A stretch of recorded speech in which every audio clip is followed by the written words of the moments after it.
All right, rug pulls, scams. We've all been subject to those. If you've been in the crypto space, as long as I have, as long as Deezy have, you've been scammed. It's scam is kind of a rite of passage. I was gonna say rite of passage. It is. I mean, I've been scammed, I think 3 or 4 times in my crypto career. So if you haven't been scammed, it's gonna happen to you too. But we have 3 ways that you may be able to detect whether or not something's a rug pull or a scam. And so Deezy's going to lead us off. Hit it. All right, so the first thing is the team. Is the team doxed? Now, a team not being doxed isn't, the end-all, be-all, this is a Thanos snap, you can't touch it. The Bored Apes, until a week ago, wasn't doxed. So it's not the biggest red flag in the world, but it is something to look out for. A lot of times you'll see anonymous people, they'll do a rug pull, and then they'll change their name, and they'll do another rug pull, and they'll do another rug pull. And these detectives, these blockchain detectives, they'll find these people and be like, oh yeah, this is the person responsible for this other hack or this other rug pull. But also, you gotta check, some people do have pseudonymous accounts that have reputation.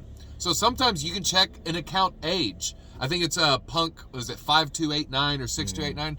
That's a legit person. If that guy did an NFT drop, you know what? I'd probably do it. Why? He's been in the space for years. Is he anonymous? Yes. But he's in the space for years. And sometimes people want to protect their identity. Not everybody wants to come out and say like, hey, here's my name and here's my NFT project, here's my crypto project. Why would someone want to be anonymous? Yeah. Well, one of the reasons is you may live in a country where there's certain regulations against crypto and against NFTs. You see that a lot. Sometimes in the States, if you want to trade on a certain account, you may have to use a VPN because of geo-tracking and things like that. So there's the same kind of things when you're a team where you want to stay anonymous because of the government. Yeah, and with NFTs, you'll see communities turn on you. The Magic the Gathering community has turned on me. Yeah. Artist communities will turn on their artist friends just for drawing a JPEG. So sometimes they want to keep, the fact that they're working on an NFT close to the chest. Now, it's just something to look out for if it's someone in the space like Gary V. Gary V's not going to rug pull you. He spent years building his name.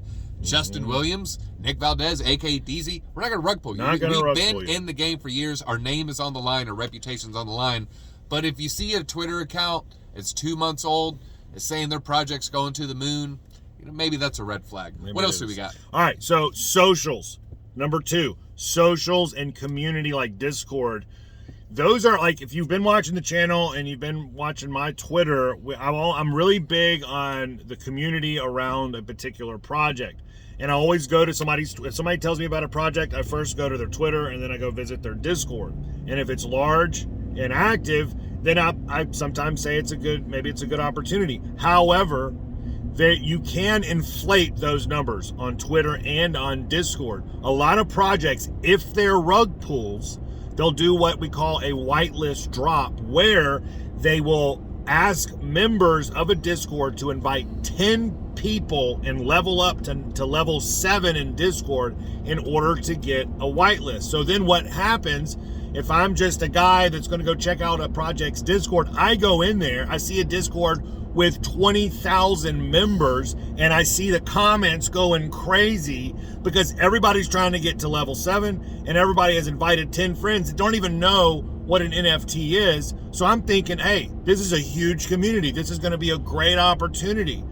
It's not. Those are fake inflated numbers for just the sole purpose of pumping up a Discord and or a Twitter. You do look for in the Discord, you look for real conversations. You look for a community. You look for people to know each other. You don't look for everybody saying, I'm diamond handing until the grave, and they're not even talking to each other, they're talking at each other. But if it's like, hey Bill, how was that barbecue last night? Oh, it was fantastic. Did you watch the game? Yeah. Oh yeah. Oh, did you use the recipe for that sour cream dip? Oh yeah, it was fantastic. That's a real community. But when it's just everybody in there saying GM with the hand emoji, that's maybe a little artificial. You'll also see it with Twitter. Yeah, what I like to do is I'll reach out to a mod.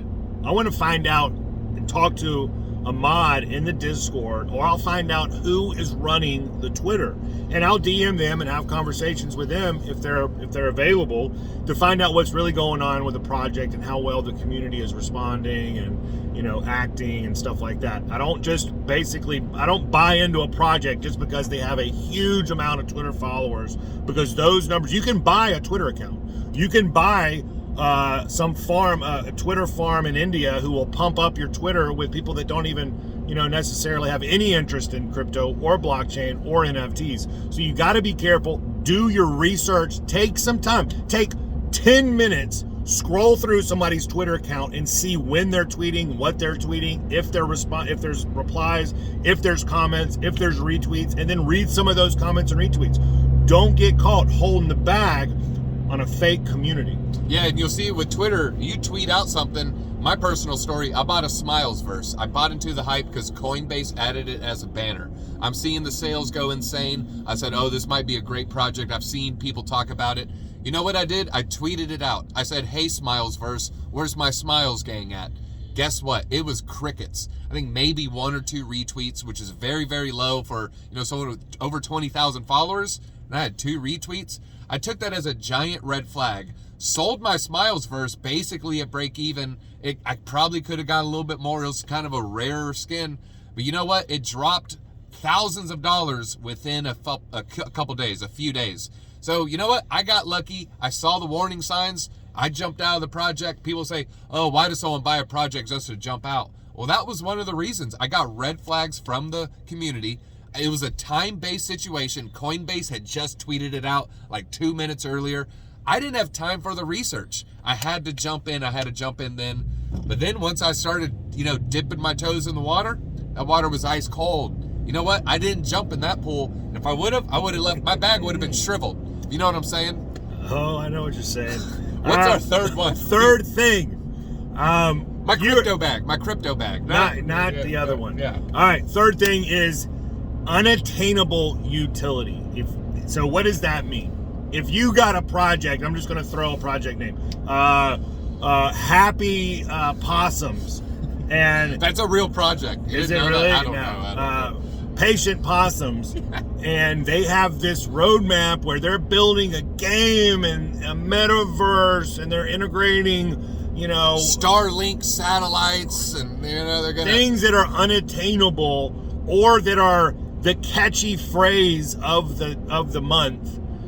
Chances are it's not gonna reach those feats. Especially when you don't see concrete steps. You know, it'll say something like, we're gonna make a DAO.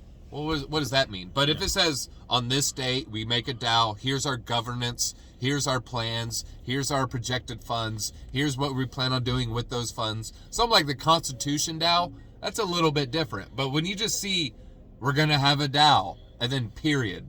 Yeah, community's gonna vote on it, period. Or build a metaverse. So guys, I don't know if you know this, but it takes a lot of money and a lot of devs to actually build a metaverse. You mean one person can't just make a metaverse? No, in their they can't spare just time? fold it up like origami and present a metaverse. It takes a lot of money and devs, and right now it's a dev market. Hey, I've seen Grandma's Boy.